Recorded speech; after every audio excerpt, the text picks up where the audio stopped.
So let's get right over into that video and see what it's talking about. Dramatic body cam footage revealing the moment a South Carolina deputy collapses after being exposed to fentanyl during a traffic stop. I need Narcan. I need Narcan. Where is it? Where is it? Where is it? Narcan. Where is it? In my car. Why you Narcan?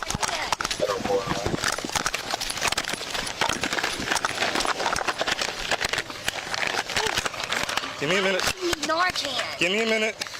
She asking why you need Narcan because she's about to own it. I got you. LT, I got you. Our next guest served as an undercover narcotics officer with NYPD. Former NYPD Lieutenant Darren Porcher joins us now. Thank you so much for joining us this morning. I've watched that video now like 17 times, and every time, even that time, my heart just starts racing. What could they have done better about that situation? Well, when we speak to the hypervigilance of us as common police officers, you always want to have that Narcan in close proximity. It's just unfortunate that fentanyl is now impacting on common citizens as well as law enforcement and first responders. So fortunately, the officer was able to direct her partner as to where the Narcan was. So where do you normally keep it in your car? Do you keep it like in the glove box? Is it in the, where is it usually? Well, you have a preference. It can either be on your person or in your vehicle. I think my preference would be to have it on your person. Right. And when we look at how fentanyl is impacting this country, this stuff is coming in from the northern border, meaning Canada, the southern border from Mexico. I think the administration is doing a lot to go against these countries because this is something that hasn't been done in a long time. When I say something that hasn't been done in a long time, meaning there has been no repercussions for these countries that have been allowing these violent, I should say violent, but drugs like fentanyl to come into the United States. So explain exactly how this happens. So a cop is doing a routine stop and literally just touched something. Okay, so we'll stop for a second. Yes, this day and age, man, with all the fentanyl and the traffic stops, you gotta be careful. Officers have to be careful because it's so deadly. You never know what someone can do. Oh my God, you should, yes, exactly. You should have it on your belt. You should have it on your person, be honest.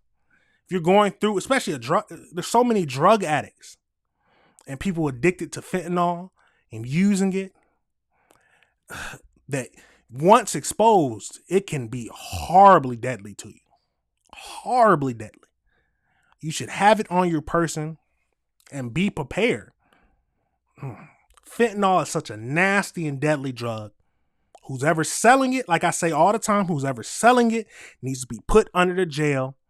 And I'm happy that they're stopping the flow of fentanyl because a lot of the fentanyl is being, everything I've seen and all the research I've done on fentanyl is the majority of the bad fentanyl, the fentanyl that's not used in hospitals, the fentanyl that's mixed with like cocaine and all these other different crazy drugs are being brought in from different countries.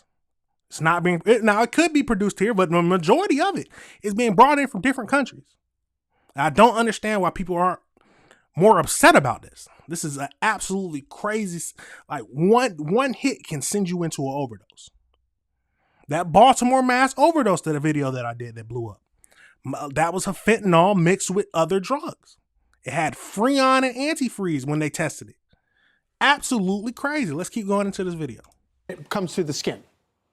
1 grain of fentanyl can kill you. Oh my God. You know, that's how dangerous this stuff is. Right, it is. And we need to do more to keep this stuff out of this country. But at the same token, you have to have that Narcan on your person to ensure that you can keep yourself safe or someone that you're looking to assist safe. So when you say 1 grain, meaning it can be like on the back of a piece of paper, or it can be in a bag, and if you and in this case, I think that the officer was wearing rubber gloves, somehow or another got affected by it despite that. There's a multitude of ways that it can be ingested. And I give you an example. Back in 2023 here in the city of New York, there was a child daycare center and a child literally touched the fentanyl, just touched it. Like a piece of paper that had fentanyl on it. No, it was stored on a counter, I believe. And the kid died. And this is a toddler. Right. And so it begs the question of how this stuff can get to you. Nah, they got to be in jail. But the truth of the matter is just merely touching it, that would consist of being an ingestion that can kill someone. And then, of course, if it gets airborne some way, just inhaling it. And if you don't have that Narcan, it can kill you like that.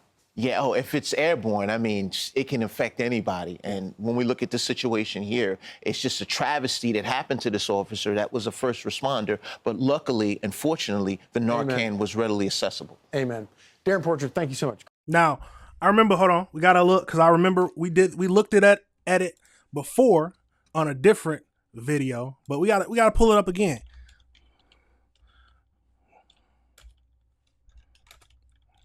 Fentanyl versus medical fentanyl, DES. So fentanyl, let's see. Let's go, where is that at? So deadly.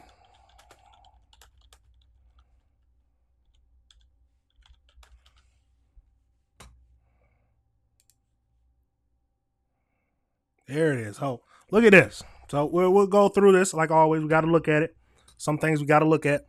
So this part is what really, where is it at?